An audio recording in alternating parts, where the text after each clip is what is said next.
Hello everyone, welcome to the deep dive. I'm Chris Pajak. That man right there is Josh Williams. Good start, isn't it? It's a great start. Live TV. My words. We are here, we are live, we are talking Endo v Mac Allister with a major focus on Alexis Mac Allister. It has been the talking point coming out of the Brighton game the weekend. We've analysed that game in depth and detail on redmenplus.com. If you do want to go over there, we've looked at Liverpool's in possession shape, Liverpool's out of possession shape, why Liverpool did the things that they did. It was a really interesting show actually, and that's available on redmenplus.com. If you want to support us, then please go over there and check that one out. But we are here to talk Endo, we are here to talk Mac Allister. So, coming for some criticism, Josh, is it fair? I don't really think it is, no. I think he's becoming a bit of a scapegoat, maybe. Josh says, wind your neck in. What? Josh says, wind your neck in. What do you mean? To everybody who's giving him criticism. It's because people in football, mate, so inclined to get carried away so quickly. People like things to talk about, though, don't they, at the end of the day? So that's probably what it is. But I think he's been fine. I think he's a great signing. I think he's going to be a very good player for Liverpool throughout his career. But he's playing in an unfamiliar role, and I think at times he's being made to look a tiny bit off the pace, potentially, maybe you could say, just chasing shadows, and he's got a few buttons and that which we'll touch on and stuff. But what about you? Do you think he's awful, do you? No, I don't at all. I think he's absolutely sound. And I'll be honest, and anyone who's watched the Originals podcast this week, I think he's coming in for a lot of unfair criticism. Like, I'm not sitting here and telling you that he's been the best player in the world and he's the best DM in the world. I mean, you had a conversation on the phone this morning. I think to win league titles, you need a proper beast of a six. If you want to, you said if you need a European Cup, you need a beast of a six. He's probably not that man in terms of needing, that level of a six. But equally, from what we've got, I think he's probably the best option. Yeah, because I'm not sure that Endo should be the starter for Liverpool Football Club, even though there are things that he can do better. No, I agree. I think Mac Allister for me is not a Fabinho replacement, but he's the best we have available now. I think that's pretty safe to say. And I think Endo was kind of signed for me as like a bit of a new Milner. As like I think one of the reasons Klopp signed him was because he was like, captain of Japan and that, and he was going to be relatively satisfied with a place on the bench more often than not. Whereas a lot of players, for example Henderson, who Klopp since talked about this, would not be. So I think Endo was signed as a bit of a support act, second strings. Think Ben Davies. Well, no, a bit higher than that. Like domestic cups, I'm thinking like. Okay. Let me think of someone. Simicas. Perfect. Simicas is a good example, yeah. Ben Davies didn't even get on the pitch. He did for Rangers. Yeah, for Rangers, yeah. But Anfield. That was his first appearance, wasn't it? Yeah, I know, Having played for us for 6 months. I know. I still couldn't even tell you what he looks like. So yeah, I think Endo's been signed as like a bit of a backup option. But people are calling for him to start because, well, why are they even calling for him to start, really? I think it's that compilation against Leicester.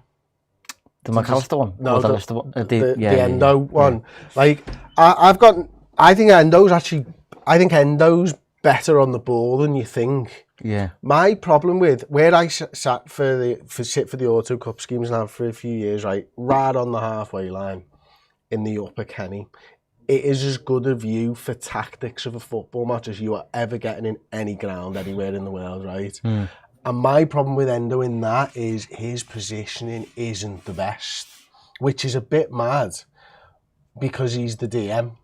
Now, I'm not going to tell you that Mac Allister's positioning is the best, but it's not bad. And it didn't stand out as bad when I've sat up there and, seen games and looked at Mac Allister's positioning from other places in the ground as well.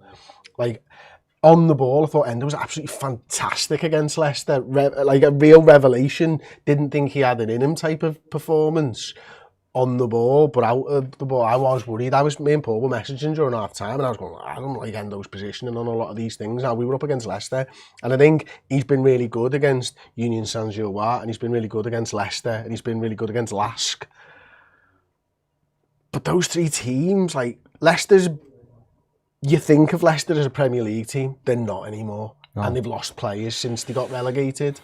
Lask and fucking the others just farmers, aren't they? Essentially, for want of a better word. So I do expect him to be good against those sides. He was playing Bundesliga football last season, which I rate higher at Stuttgart fighting relegation than Lask and Union Saint-Gilloise. So, you know, that's just me type of thing. I think the big thing is he's just more in the mould of a destructive, defensive-minded six than Mac Allister is. And I think supporters are seeing Liverpool concede goals and wanting that to stop and maybe looking at... I think any time an opposing player gets the ball around here and is carrying the ball, everyone automatically, immediately thinks, where's the DM? Immediately. And sometimes there's reasons why he's not there. It's not always the DM's fault. The system can be as much of the problem as the DM at times, can't it? Yeah. Like, we spent all last season wondering whether Fabinho had fallen off a cliff or whether it was Henderson and who else in this role?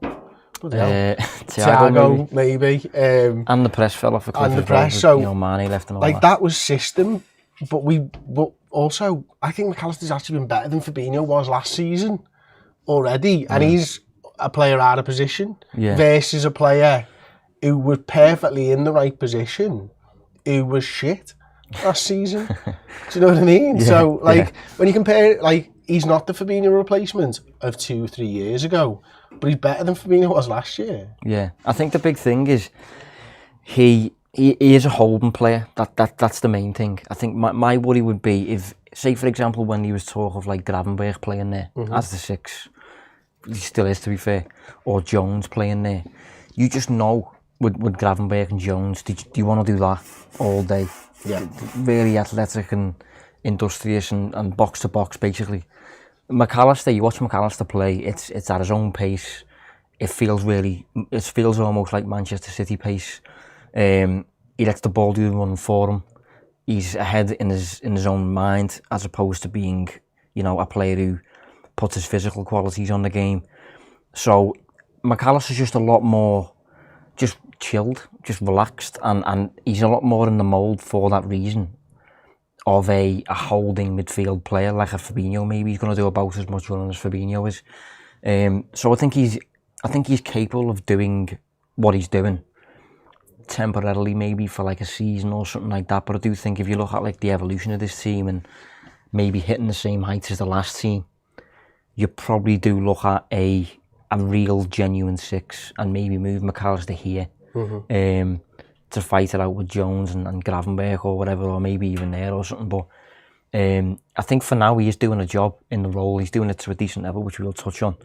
And for me, probably, I think there's a reason we haven't seen too much of Endo yet in the Premier League and things like that. I think,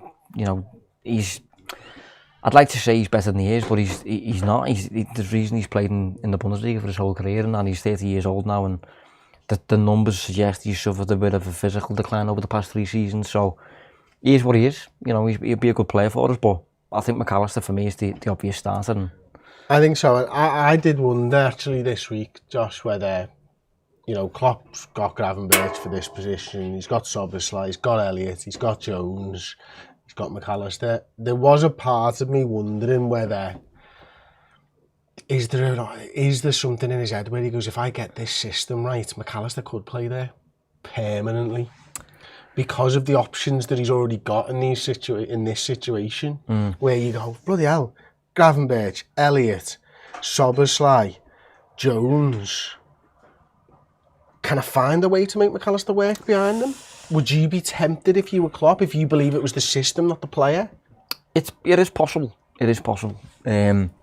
For example, if you think of when Guardiola first came to England, he played a midfield 3 of De Bruyne, David Silva, and Fernandinho, I think it was. And everyone very quickly was like, no, you won't get away with that in England. Yeah. But he did. He won 100 points. But the reason they kind of got away with that, basically 2 10s playing as 8s, was because of the level of the system and how good City were defensively, how they were kind of united when they were pressing, and how good they were with the ball to the extent where, like, whenever they did lose possession, they were just so well set to just go and regain it that they just never got opened up. And when they did get opened up, they had a master of the tactical foul in Fernandinho, yeah. So they got away with it. So I think if you look at Liverpool, for example, what Klopp's building towards, it's kind of a box consisting of 4 really attacking players. Like, you've got a Trent, and if you think of the typical inverted fullback, it doesn't look like Trent. It doesn't look like a, you're thinking of Zinchenko, John Stones, Philip Lahm, players who don't... Solly Marsh. Players who don't want the spotlight, yeah. So you've got Trent, Mac Allister, Szoboszlai, Curtis Jones, if you want. That's a really attacking midfield, that. So to get that to be functional and you're not getting split open, these 3 lads have to be really good for the kick-off in terms of the pressing and that.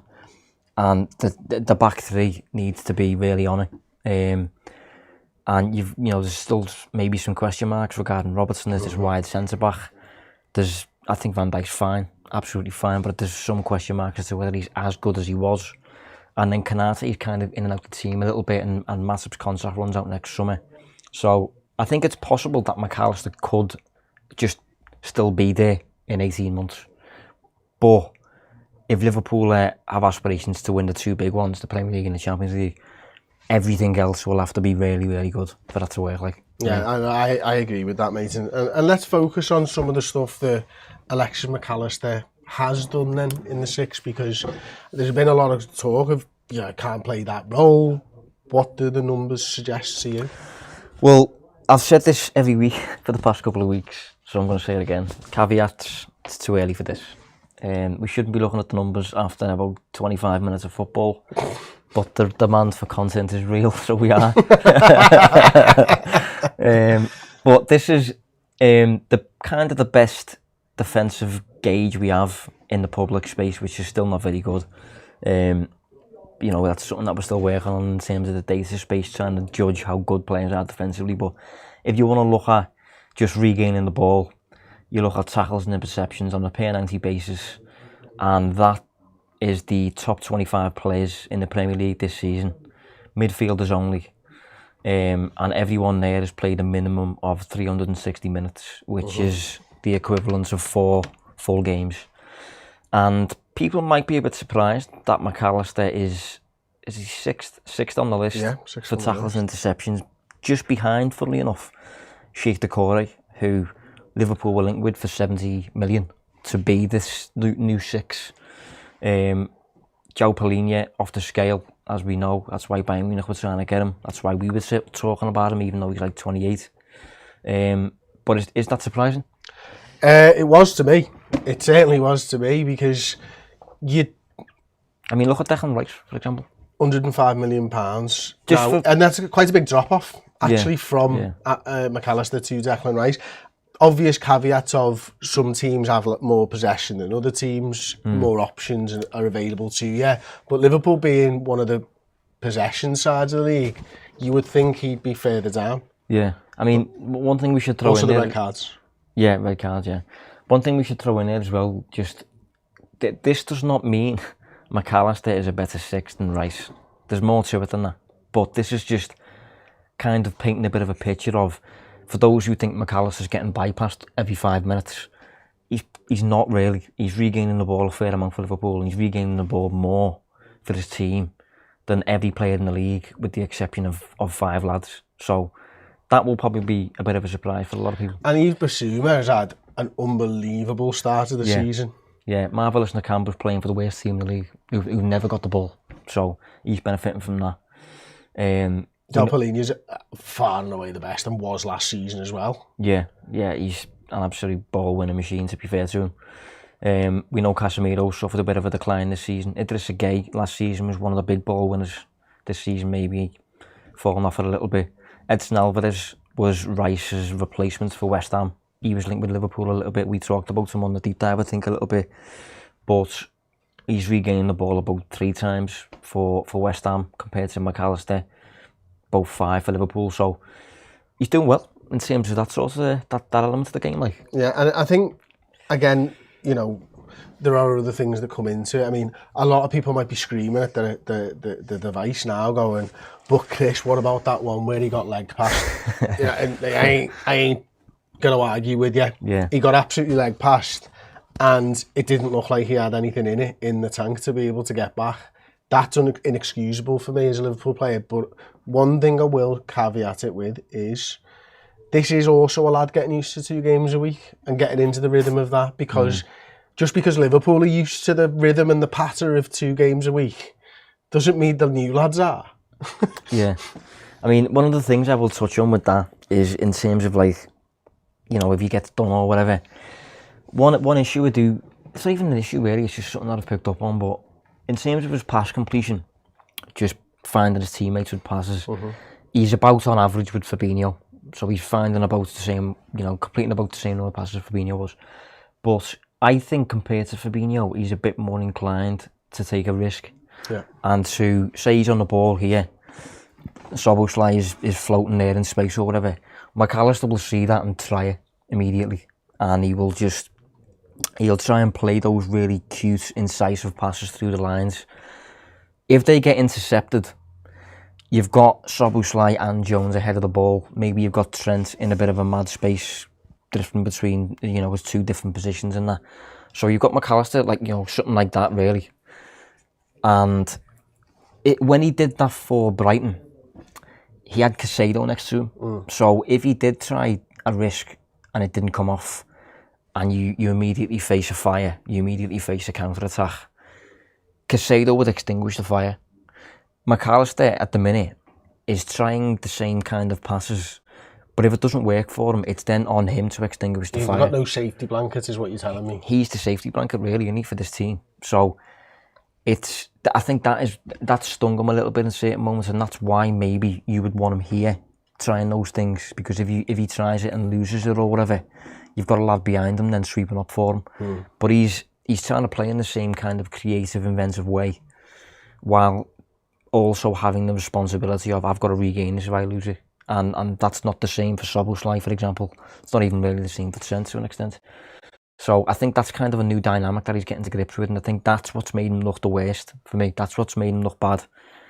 When he's chasing shadows and he's picking up these yellows, it's because he's probably just lost the ball and he's overcommitting to save the play almost, and he'll concede a tactical foul that's far too obvious and he's not getting away with compared to Fernandinho a couple of years back.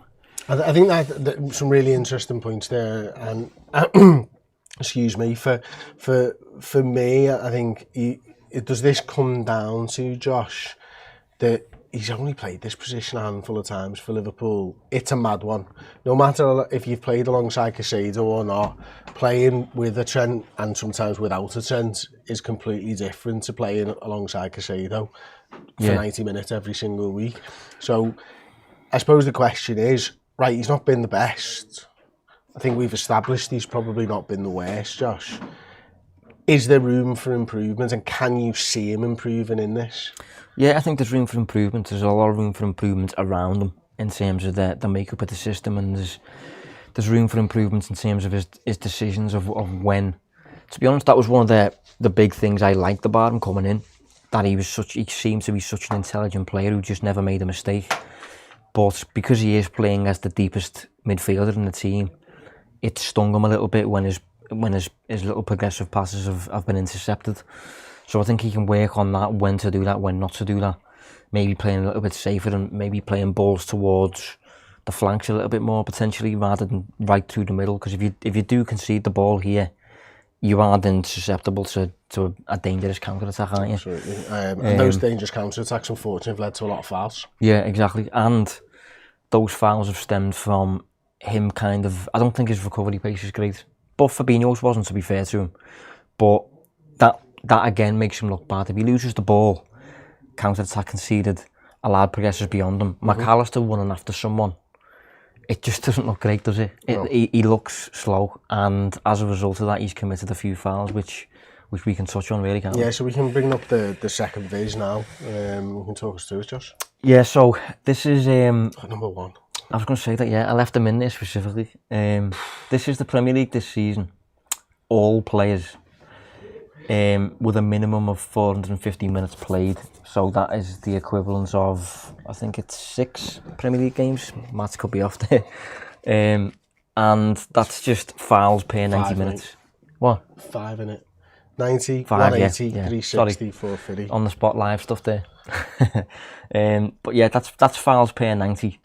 And Mac Allister is averaging the 3rd most of anyone in the league, behind only Joe Gomez and Luis Diaz. I would never have guessed. Where has that come from? I've no idea. It is baffling, that, like. I haven't got any... No. I haven't got any deep dive insight for that one. No, there's nothing, is there? He's fouling too many times. Yeah. But Mac Allister is Joe Gomez a midfielder? I don't even know. But if he's not anyway, Mac Allister's right up there for midfielders in terms of conceding fouls, and I think we've seen that. You know, that's something we've picked up on, and he's already got 4 yellow cards, which means if he picks up another, he gets suspended for the game.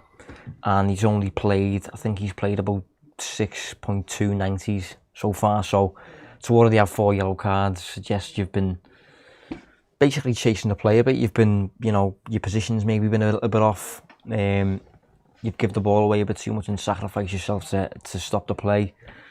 Things like that, really. Yeah, absolutely. So, are we getting what we expected out of Mac Allister right now, do you think? I think so far he's delivered exactly what we expected, to be honest. I think in the summer when we were speaking about this, we were speaking about the need for a 6 in there. I think I specifically said I don't want to see Mac Allister as a lone 6. I really don't. But we didn't get a 6 in the summer apart from Endo. So I think he's rightfully playing there for me because we don't really have any other options there. But the way in which he's interpreted the role so far, I think has been very predictable in terms of just good in possession, progressive. I think we've benefited from at times. I think specifically Nunez's volley against, wasn't Villa, was it? West Ham. That was over the top. Yeah, that was Mac Allister's assist. If you think of the first goal against Brighton on the weekend, Mac Allister wins the ball, and crucially though, with his first touch is a pass forward, so immediately, like, you know, go. It's not like, let me control the ball and then I'll lay it off to you. It was a straight pass forward. So I think we've benefited from him in possession at times. And defensively, I really don't think he's been as bad as people think. I don't think he's been a passenger or anything like that. He's put a foot in more than anybody else, really, based on the numbers at least. But I think his recovery pace has done him at times. His positioning has been a little bit off at times, and his losing the ball has conceded counters that he's then had to deal with, and that's resulted in a few fouls and him chasing the play and looking shattered. But I don't think it's anywhere near as much of a weakness, if you want, as people are making out. Like, I don't think he's getting targeted, and I think it'd be nice if he was like 6'2". Yeah. But same. No. But he's not. Same, mate. Same. Absolutely. I think ultimately, when it comes down to is give the lad some time. We know he's a quality player. He's in an unfamiliar position, in an unfamiliar system. It's still early doors in the season. Jürgen's back in the best option. We should give him the time and space to flex his muscles, I think, and see what he can do, and how, I love the way you said that, how he can interpret this role for himself. Yeah. So there we go. That has been the deep dive for this week. As I mentioned before, we've got a great show already up on redmenplus.com. That one was about Brighton and the tactical battle, how we sat in a diamond midfield, out of possession, why we decided to use Alisson in the back line, and how we decided to build from there. So if you want to get into the nuts and bolts of a game of football, it's a perfect show to do it. Josh, thanks again for this week, mate. It's been a pleasure, as always. Thank you for tuning in. Don't forget to like the video, subscribe on YouTube, and if you fancy more deep dive, get over to redmenplus.com. Thank you so very, very much for checking out the video. If you enjoyed it, drop a like. The season is now well underway. If you need extra Red Men content, be it podcast, videos, documentaries, interviews, and general shows, fill your boots on redmenplus.com today.